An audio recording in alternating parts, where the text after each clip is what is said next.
সকলকে জয় যিশু আর মহান ঈশ্বরের ধন্যবাদ হোক।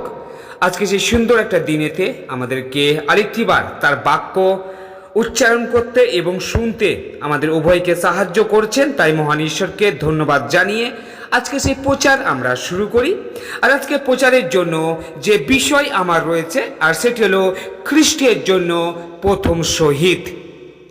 আর সর্বপ্রথমে আমরা বাইবেল থেকে দেখে নেব।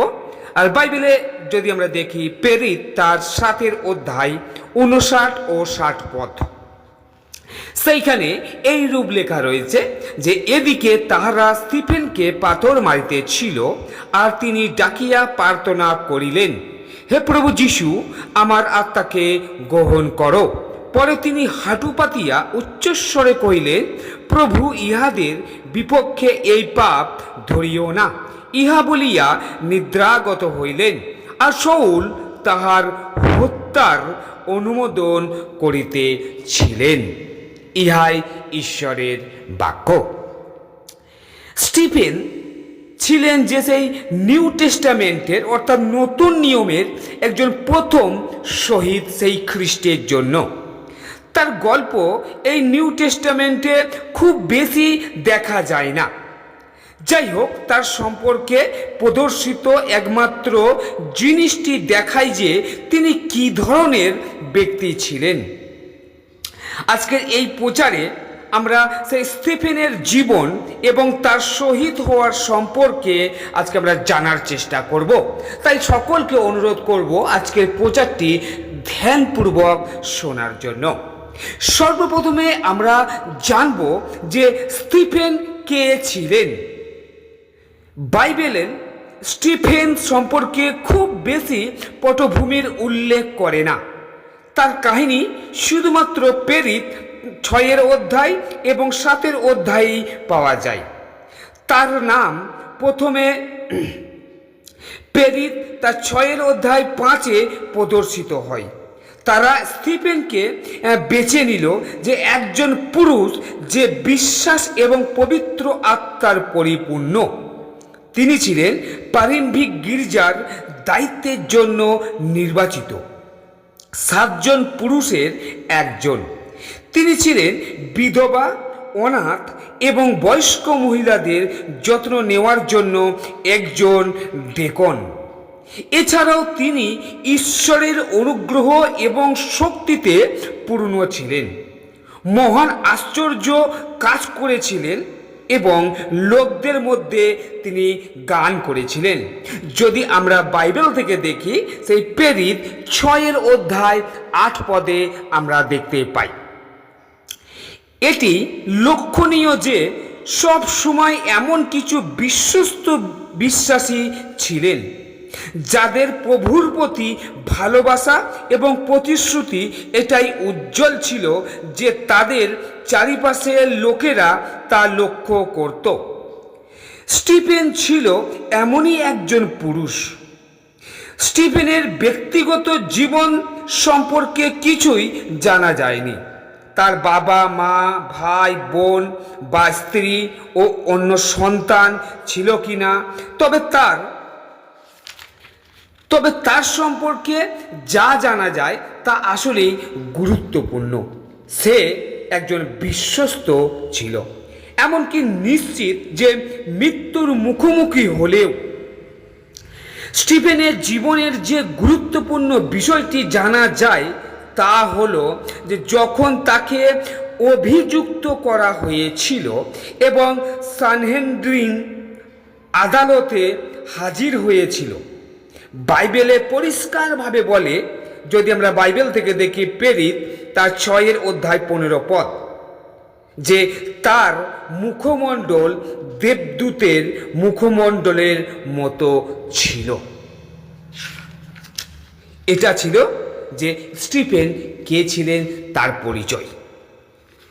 আমরা এর পরের যে বিষয়টা শুনব যে কিভাবে তিনি শহীদ হলেন। খ্রিস্টের জন্য, যিশুর জন্য তিনি কিভাবে শহীদ হয়েছিলেন। স্টিফেনের শহীদ হওয়ার প্রধান কারণ ছিল ঈশ্বরের মহান কাজ তার মাধ্যমে দেখানো হয়েছিল। যদি আমরা বাইবেল থেকে দেখি, সেই প্রেরিত 6 অধ্যায় 8 পদে আমরা পরিষ্কারভাবে জানতে পারি, কিছু ইহুদি গোষ্ঠী স্টিফেনের ঈশ্বরের মহান ব্যবহারের পক্ষে ছিল না, কিন্তু ঈশ্বর তাকে অনেক সাহায্য করেন, কারণ তিনি যে প্রজ্ঞা এবং আত্মা দ্বারা কথা বলেছিলেন তা তারা প্রতিরোধ করতে পারেনি। যদি আমরা বাইবেলে দেখি, আমরা দেখতে পাই প্রেরিত 6 অধ্যায় 10 পদে। তারপর তারা মিথ্যা সাক্ষীদের ডেকে তার বিরুদ্ধে সাক্ষী দিল।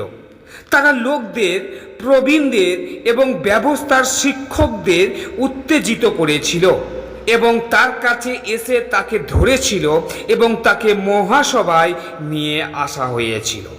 যদি আমরা বাইবেল থেকে দেখি, প্রেরিত 6 অধ্যায় 12 থেকে 15 পদে আমরা এই ঘটনা দেখতে পাই। তখন মহাযাজক স্টিফেনকে বলেন, এসব কি সত্য? তারপর স্টিফেন সলোমনের মন্দির নির্মাণের জন্য ঈশ্বরের কাছ থেকে আব্রাহামের আহ্বানের একটি সংক্ষিপ্ত বিবরণ তিনি দেন। এ থেকে জানা যায় যে তাদের পূর্বপুরুষরা ঈশ্বরের বাণীকে প্রতিহিত করে আসছেন। যদি আমরা বাইবেল থেকে দেখি, প্রেরিত 7 অধ্যায় 1 পদে এই বিষয়ে জানা যায়। কথা শুনে তারা খুব রেগে গেল যে স্টিফেনকে আক্রমণ করা হয়েছিল, শহর থেকে বের করে দেওয়া হয়েছিল এবং পাথর মেরে হত্যা করা হয়েছিল। যদি আমরা বাইবেলে দেখি, সে প্রেরিত তার 7 অধ্যায় 58 ও 59 পদে এই ঘটনাটি আমরা দেখতে পাই। যখন তারা তাকে পাথর মারছিল, স্টিফেন তাদের জন্য প্রার্থনা করেছিল যে যারা তাকে মারছিল, প্রভু যিশু, আমার আত্মা গ্রহণ করুন। তারপর তিনি হাঁটু গেড়ে বসে চিৎকার করে বললেন, প্রভু তাদের বিরুদ্ধে এই পাপ রাখবেন না। এই কথা বলে তিনি ঘুমিয়ে পড়লেন। এইভাবেই তিনি খ্রিস্টের জন্য শহীদ হলেন। তাহলে আজকের এই স্টিফেনের জীবন থেকে আমরা কি শিখতে পারি? স্টিফেনের গল্প বাইবেলে খুব বেশি দেখা যায় না, কিন্তু তার সম্বন্ধে একমাত্র জানা যায় যে তিনি খ্রিস্টের একজন মহান ব্যক্তি। তিনি যীশু খ্রিস্টের জন্য বিশ্বস্ত অবস্থানের কারণে প্রথম শহীদ হয়েছিলেন। যখনই সুসমাচার প্রচার করা হচ্ছে, তখনই স্টিফেনের নাম ঘোষণা করা উচিত। স্টিফেনের কাহিনী আমাদের শেখায় যে আমরা পৃথিবীতে যে কোনো ধরনের ব্যক্তি হই না কেন, এমনকি যদি মানুষ আমাদের সম্পর্কে অনেক কিছু না জানে, তবুও আমাদের যিশুর প্রতি নিবেদিত হওয়া উচিত। সবচেয়ে গুরুত্বপূর্ণ বিষয় যা লোকেরা স্বীকৃতি দেয়। স্টিফেনের মতো চলুন আমরা আমাদের প্রার্থনা চালিয়ে যাই, যাতে আমরা সাহসের সাথে যিশুর পক্ষে দাঁড়াতে পারি, বিশেষ করে তাদের সামনে যারা তাকে গ্রহণ করতে চায় না। ঈশ্বর এই মহান বাক্য দ্বারা আমাদের প্রত্যেককে আশীর্বাদ করুক। আমি বিশ্বাস করি আপনারা এই বাক্য, এই প্রচার শুনেছেন, আর আশা করি আপনারা উপকৃত হবেন। যদি এই প্রচারটা শুনে ভালো লাগে, অবশ্যই একটা লাইক করুন, কমেন্ট করুন, শেয়ার করুন।